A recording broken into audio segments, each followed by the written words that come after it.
inconstitucionalidad por omisión.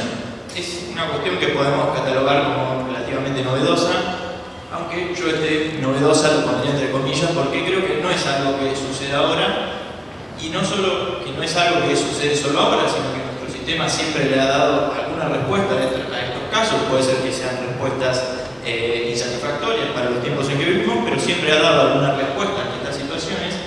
Pero no solo no es novedosa por esto, sino que no es novedosa porque tiene directa relación con los tópicos más tradicionales de nuestro derecho constitucional. Obviamente con el control de constitucionalidad, pero también a través del control de constitucionalidad se relaciona directamente con los requisitos o los estándares que permiten la actividad judicial, los supuestos, como decía Mariana recién, en el sistema federal de avasallamiento o afectación de derechos, y de esa manera también impacta directamente en la división de poderes. Por eso me parece que, si bien diría no es novedosa, el tema se impone, digamos, el título se impone hoy en día y merece por ahí prestarle especial atención. El tema también se nos impone justamente porque, como destacaba el doctor Gil Domínguez, estamos en un mundo que tiende hacia la consagración de derechos. Los derechos económicos, sociales y culturales son, digamos, por antonomasia, nos traen estos supuestos, porque nos encontramos ante situaciones en las que numerosas normas de arraigambre constitucional, digamos, de jerarquía constitucional, consagran derechos en los que es necesario un accionar, una actividad positiva por parte de los poderes políticos del Estado para poder realmente efectivizar el ejercicio de esos derechos, pero también nos encontramos frente a poderes políticos que se mantienen inertes, no reaccionan ante la sanción de esos derechos. Esas situaciones, que también a veces incluso vienen acompañadas por normas que expresamente mandan al Poder Legislativo, al Poder Ejecutivo a sancionar normas relacionadas con la consagración de este tipo de derechos, nos ponen en una situación en la que aquellas personas que entienden que su derecho no se está viendo realmente efectivizado como debería hacerlo para satisfacer la norma constitucional, se presentan ante los tribunales y reclaman que el tribunal busque algún método para que ese derecho sea efectivamente protegido o consagrado. Tan es así que el tema se nos viene imponiendo que la propia Corte habló de inconstitucionalidad por omisión en el caso relativo a el derecho de vivienda en la ciudad de Buenos Aires. Ahora, como el tema se impone, también resulta interesante repasar de dónde viene este título de inconstitucionalidad por omisión y cuál es la relativamente breve historia que tiene. Generalmente cuando uno se pone a buscar cuál es la bibliografía sobre la materia, se encuentra que termina analizando textos o fallos de autores digamos de origen europeo continental, salvo, ¿no? Y acá hago una salvedad por algo que quiero ver más adelante, como destacó el doctor Gil Domínguez, estas teorías de control dialoguista, de sistemas dialoguistas de control de constitucionalidad o de control de constitucionalidad débil, donde ahí sí, o también se suman aquellos autores que se dedican a tratar los supuestos de litigio de interés público, de litigio de derecho público. Ahí se entra, digamos, a amalgamar o a juntarle esta idea de la omisión en la consagración o la efectivización del derecho constitucional y nuestro sistema de gobierno o sistemas que se parecen más a nuestro, ¿no? Donde, como principio, salvo la ciudad de Buenos Aires y algunos otros ejemplos, tenemos un sistema de control de constitucionalidad concreto y difuso.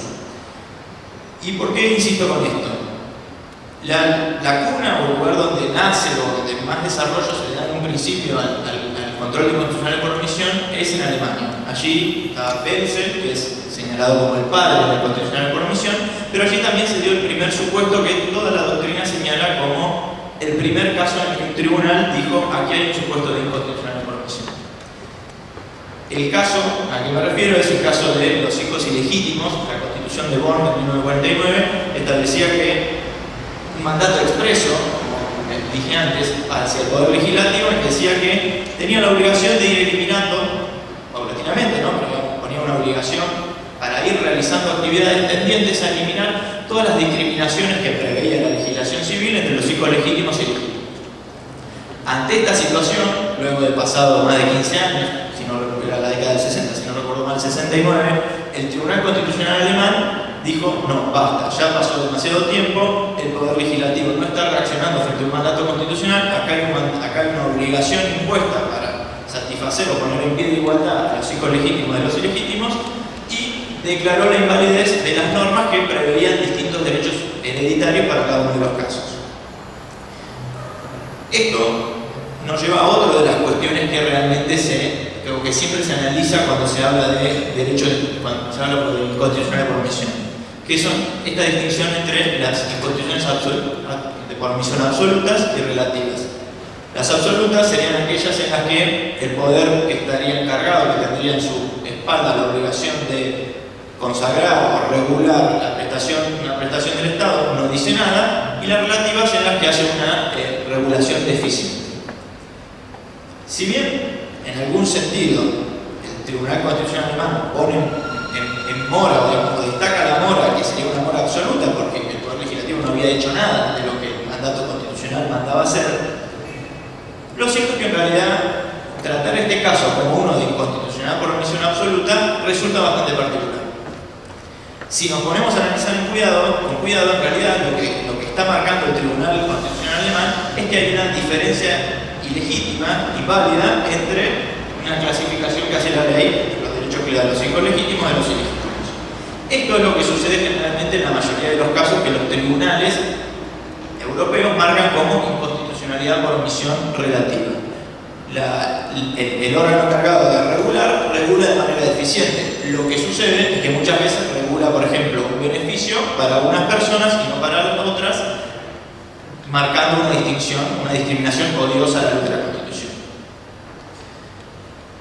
¿Y por qué me parece muy importante lo que marcaban, ¿no? De tener muy en claro de qué sistemas de control de constitucionalidad estamos manejando? Es determinante tener en claro esto porque, digamos, las consecuencias que podemos sacar y las acciones que pueden llevar adelante los jueces en uno y otro supuesto nos llevan también a marcar cuáles son las situaciones perplejas o que nos generan perplejidad y que por ahí requieren una actividad más novedosa del Poder Judicial. Si miramos a la luz de qué tipo de control de constitucionalidad tenemos consagrados en cada uno de los, digamos, en Europa continental o en nuestro país, nos vamos a dar cuenta que aquellos casos en los que hablamos de inconstitucionalidad por omisión relativa son supuestos en los que nuestros tribunales jamás se hubieran inmutado. Digamos, el Tribunal Constitucional alemán se encontró, digamos, sorprendido o teniendo que realizar una actividad original, digamos, con cierta audacia, porque justamente lo que tenía era un control de constitucionalidad abstracto. Si uno va y le dice que repare una discriminación odiosa a un tribunal cuya misión primigenia es eliminar una norma del sistema jurídico, en el mejor de los casos, si quiere recuperar la igualdad, lo que hace es eliminar el beneficio. Sí, igualó, pero igualó para abajo, digamos. Es obvio que quien está reclamando esa equiparación no quiere eso, lo que quiere es que se le conceda ese beneficio también a quien ha sido discriminado en forma odiosa. Y eso es lo que han hecho nuestros tribunales desde siempre, digamos. No es necesario recurrir a la doctrina de la inconstitucionalidad por omisión relativa. Insisto con esto porque en buena parte de nuestra doctrina, digamos, cuando absorbe estas ideas del derecho que proviene de origen continental europeo, no nos preocupamos por hacer la distinción como muchas veces cuando importamos teorías, digamos, del derecho comparado. Y es necesario porque algunos tribunales incluso han tenido que recurrir a la idea de la inconstitucionalidad por omisión relativa para solucionar casos que no eran otra cosa que una discriminación odiosa a la luz de la Constitución. Ahora, bueno, esto nos permite despejar un montón de supuestos, pero nos deja otros adentro. Y como yo ya adelanté, yo creo que el Poder Judicial siempre ha tenido una respuesta. Lo que probablemente no suceda es que hoy en día nos parezca una respuesta insatisfactoria. Pero lo cierto es que todavía tenemos ahí los supuestos como el derecho a la vivienda, algunos casos de derecho a la salud, donde quienes se ven afectados su derecho, se presentan y dicen: yo quiero que un tribunal haga lo que la Constitución le obliga a hacer, que es proteger mi derecho y permitirme a mí hacer efectivo y gozar de ese derecho en forma común.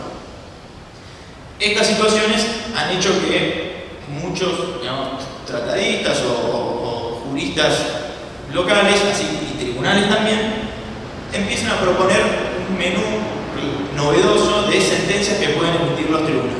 Acá podemos destacar a Gargarella, que ya lo hemos nombrado, que es un abanderado de este tipo de situaciones, un muchas veces con apoyo en la idea del litigio estructural, que son estos litigios que tienden más que a satisfacer digamos, la protección de un derecho particular, como marcaba Mariana recién, que es la idea básica de nuestro sistema de control de constitucionalidad, sino que tienden a modificar estructuras o prácticas burocráticas estatales que afectan un valor que está constitucionalmente consagrado. O sea, gente que se dedica a ese tipo de situaciones, y también aquellos que están expresamente preocupados por cuál es la exigibilidad judicial que se le puede dar a los derechos económicos, sociales y culturales. Estos autores, digamos, proponen un menú de sentencias entre las que, digamos, encontramos ejemplos en nuestra jurisprudencia, incluso encontramos ejemplos en la Corte. Las primeras que proponen es el dictado de sentencias exhortativas, ¿no? Lo que proponen es que lo que ha hecho la Corte en Badar, lo que ha hecho la Corte en Berbisky, lo que ha hecho la Corte en Mignone, no sé si es necesario que lo repase, probablemente los aburra, pero digamos, lo que hizo la Corte es, en distintos supuestos, emitir una sentencia en la que decía: señor legislador, legisle, señor ejecutivo, encárguese de este problema. Y no se puede. Bien, bueno, peor que yo. En esas situaciones, la Corte, para mi gusto, se ha llevado a sí misma hacia una encerrona de la que difícilmente pueda salir airosa, y de la que hay ejemplos que demuestran que luego no se sale airoso. Repasemos el primero que mencioné, que es Badaro. En Badaro se presentó un señor que decía que su derecho a la movilidad jubilatoria no estaba siendo debidamente respetado porque, como cobraba una jubilación mayor a la mínima, no recibía los aumentos que el Ejecutivo le daba solamente a aquellos que cobraban la jubilación mínima. Ante esa situación, la primera respuesta de la Corte fue: señores del Legislativo, dicten una ley en la que se contemple la situación de esta persona, porque lo que surge del sistema actual de actualizaciones no se ajusta al derecho a la movilidad jubilatoria. ¿Qué fue lo que hizo el Legislativo frente a ese mandato? Nada. Ese es el primer problema con el que nos vamos a encontrar en estas situaciones. El Legislativo no hizo nada, y probablemente no hizo nada porque tenga razones para no hacer nada. Ahora, ante esa situación, 15 meses después, el señor Badaro se presentó y le denunció a la Corte el incumplimiento de su sentencia. Y ahí sí, la Corte dispuso un sistema de actualización, pero ahora se encargó con mucho detalle, con mucho cuidado, de dejar en claro que la solución o ese sistema de actualización que estaba estableciendo por sentencia era solo para Badaro y para un periodo de tiempo que había sido el ventilado ante el juicio. O sea que esta obligación, en algún sentido, se dio cuenta que su mandato a elegirle era poco efectivo o iba a tener un final poco feliz, y terminó haciendo lo que tiene que hacer: solucionar un caso concreto, más allá de que esos casos concretos luego después pueden tener repercusiones sistémicas y llevar al cambio en la legislación, pero son cuestiones completamente distintas. En Rosa, ¿qué hizo? En Rosa se venía denunciando la invalidez del sistema de subrogancia de los jueces nacionales.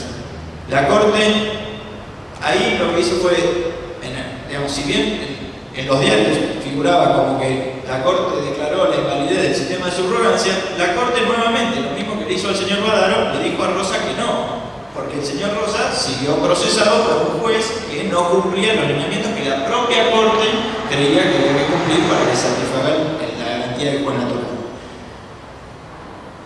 Luego de eso, digamos, y acá hay subvariantes de estas exhortaciones, hay veces que tienen plazo, hay veces que la Corte habla de un plazo razonable, que obviamente, como todo lo razonable, nunca se sabe dónde termina y dónde empieza, y hay veces que pone un plazo concreto. En Rosa puso un plazo concreto y le dijo: mire, usted en un año tiene que tener un sistema de subrogancia nuevo. ¿Qué pasó? ¿Y qué pasó después de un año? No estaba el sistema de subrogancia. ¿Qué hizo la Corte?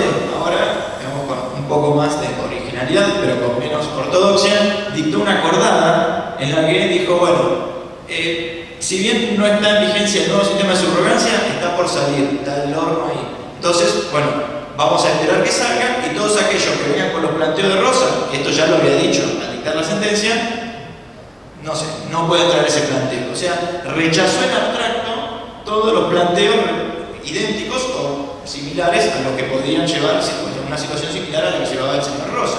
No. Nuevamente, digamos, propone una solución bastante particular si tenemos en cuenta que nuestro sistema de control de constitucionalidad, al menos en la orden federal, establece que tiene que haber soluciones para casos concretos y donde hay conflictos de derechos específicos. No hay soluciones particulares. La Corte, desde tomos 2 en adelante, sostiene que ella no responde consultas. Ahora, por más de que tenga un caso concreto a la hora de responder, si lo que dicta es una orden de legislar, una orden general o algo parecido a eso, habría que preguntarse si no está respondiendo consultas en realidad, más allá de que haya un caso concreto en el cual la emite. La otra posibilidad o la otro tipo de sentencia que suele proponerse como esta forma de equilibrar la división de poderes, el control de constitucionalidad judicial y la esfera de poderes que consagra la Constitución para los órganos que son los representantes de la voluntad popular, es aquella en que las Cortes se limitan a decir, llamar la atención sobre una situación inconstitucional, pero establecen cuáles son los lineamientos para sanear esa cuestión. Nuevamente acá, tenemos dos posibilidades de ver esto. Si lo analizamos con los ojos, de qué es lo que puede hacer el Poder Judicial, podemos decir, bueno, ese tribunal lo único que hizo fue rechazar la acción, porque si no dispuso una solución justa para el caso, lo que hizo es terminar rechazando la acción y estableció un gran interdictum relacionado con la materia que está en juego. Bueno, en esa situación no hay ningún problema. Ahora, si lo que pretendemos es que esos lineamientos sean obligatorios o que se les puedan ser impuestos al Poder Legislativo, vamos a estar en una situación donde la Corte más bien parece que se está robando una competencia que no le corresponde, porque puede ser la última intérprete de una norma constitucional, pero para un caso concreto, no para establecer cuáles son los lineamientos generales que tiene que llevar o que tiene que tener en cuenta el legislativo para poder sancionar una norma. Luego, y acá ya voy redondeando, se propone que ante estos supuestos de omisión inconstitucional, los tribunales se limiten a resolver el caso concreto. Esto, en principio, es lo que deberían hacer si tenemos en cuenta cuáles son los cauces o los requisitos que limitan la intervención judicial en nuestro sistema de gobierno. Ahora, esto es así porque, está claro que el Poder Judicial es el último intérprete de la Constitución, al menos cuando están en juego derechos.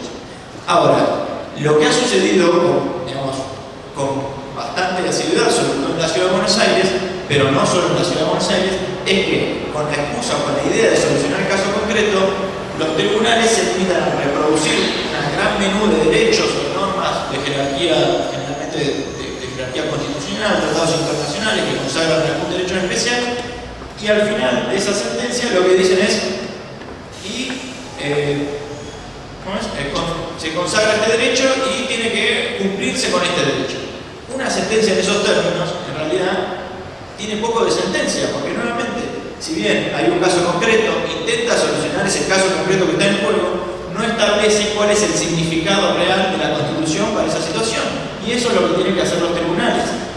Los tribunales, más allá de la paradoja antimayoritaria que nos lleva a situaciones muy complejas muchas veces, sí tienen hoy la última palabra cuando están en juego derechos constitucionales y son aquellos que dan la interpretación final de la Constitución. Entonces, si lo van a hacer, lo tienen que hacer con nombre y apellido y bajando al caso exactamente qué es lo que ese derecho constitucional significa para una situación particular. Si es un derecho a la vivienda, no se puede decir garantícese el derecho a la vivienda, porque es imposible que quien cree que vio protegido su derecho, por ejemplo, logre una ejecución de sentencia. Si no, acabamos de traspasar todo el proceso ordinario al momento de la ejecución de sentencia y ahí es donde vamos a discutir en realidad cuál es el alcance de ese derecho. Por otro lado, también es imposible que quien resulta condenado a una sentencia de esa especie se allane. Uno le dice, usted tiene que cumplir con garantizar el derecho a la vivienda. ¿Hasta dónde llega ese derecho a la vivienda? ¿Cuál es el contenido de ese derecho a la vivienda, como decíamos antes? Bueno, esas situaciones son las que, constantemente en esta idea de la inconstitucionalidad por omisión ponen en jaque la actividad judicial y empiezan a coquetear de manera peligrosa con funciones que le corresponden a la división de poderes. Ahora, y con esto sí para terminar, tampoco hay que ser solo apocalíptico, y hay que tener en cuenta que, digamos, hay situaciones y hay lugares donde los tribunales sí están llamados a dar la última respuesta, y está bien que así sea, porque justamente necesitamos tener un poder, o sea, nos hemos dado un sistema de gobierno en el que un poder antimayoritario es capaz de ponerle en freno incluso a una ley sancionada por unanimidad en el Congreso cuando esa ley avasalla un derecho particular de una persona. Para eso están los tribunales y para eso los queremos. Ahora, quizás tenemos que pensar en que la mejor forma de garantizar los derechos de aquellos que están en una situación más desventajosa y de esa manera también darle un contenido mucho más fuerte a la Constitución, como Real Sanino cuando habla de la democracia deliberativa, que dice que estos derechos no se contraponen con los derechos de primera generación. Estos derechos vienen a darle mayor cargadura a la democracia porque una persona que tiene satisfechos sus necesidades básicas va a poder ejercer de mejor forma su derecho a participar en la deliberación. Ahora, quizá lo que tenemos que pensar es que mejor que consagrar grandes menús de derechos, como habla Sagüez del constitucionalismo mágico, de esa forma no solucionamos el problema, sino lo que hay que pensar son estructuras de poder que nos den, digamos, la porción de antimayoritismo que querramos de un lado y, digamos, la fuerza, la voluntad popular del otro en cada situación concreta, y de esa manera, en realidad, digamos, y vuelvo un poquito hacia atrás, digamos, en vez de entender a sistemas en los que pongamos tanto de resalto, no sé, la existencia de un consejo de la magistratura que cada vez aleja más a los jueces del control de la voluntad popular, por ejemplo, tengamos que pensar estructuras de poder en las que el poder esté diseñado y dividido de una forma tal que nos deje a nosotros como ciudadanos, digamos, conformes a la hora de ver cómo se relacionan los poderes y cómo se consagran los derechos que con expectativas válidas consagramos muchas veces con reglamento constitucional. Bueno, muchas gracias.